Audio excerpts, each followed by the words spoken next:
اكو عوده، لا تيأس، اكو عوده. جيبوهم لسانتياغو، جيبوا سانتياغو، نسد السقف علينا ونسد السقف عليهم ونخسر. الطوفان قادم، الطوفان المدريدي قادم، وسوف نطوف طوفه ما طاي فيها بالتاريخ. واول اثنين راح يطوفون روديجر وسنسو اللي بيع جوا السوق اللي يريد يشتري خليه يلحق. اول مره اتمنى ان يجي اعصار وينهي المباراه كلها. اعصار، عاصفه رعديه، برق، زلازل، براكين تطلع من جوا الملعب لاول مره بحياتي. حسبي الله ونعم الوكيل بيكم اثنينكم للبيع جوا السوق.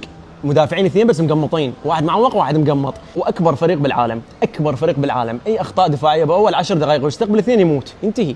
فتتخيل يعني انت طوال المباراه عندك روديجير وعندك اسينسيو. حسبي الله ونعم الوكيل. طبعا خط الوسط ناسيه بالطياره، اللي يسال على خط الوسط فاحنا ناسيهم بالطياره. اول مره بحياتي اتمنى ان تجي صاعقه، برق، انواء جويه، مشكله بالجو، عاصفه رعديه، اعصار، ويقضي على المباراه كلها بدون ما اشوفه. اول مره بحياتي انا اتمنى المباراه ان هي عاصفه رعديه، اي شيء ينهي المباراه ونخلص من عندها.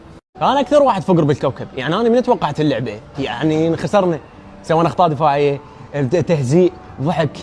انا نتمنى ان تكون اكو عوده، اما عوده لسانتياغو، اما عوده للبيت، اما عوده يعني شو اسمه ما ادري بعدين. يعني اكو عوده بالموضوع، موجوده العوده. اسباب خساره الريال، فريقنا ساعتين يفترون بيه بالطياره ماكو هبوط، فبصراحه هي احد اسباب الخساره، لان انت ساعتين تفتر بالجو تتعب نفسيتك، يصير عندك ضغط على دماغك، فبصراحه هي احد اسباب الخساره. والشغله الثانيه لوكاس فاسكيز هو دمر المباراه ودمر الفريق كله. ليش؟ هو وجوده فقر، لا ما عنده اسباب. انا فقر، انا دبوه براس، انا صوش.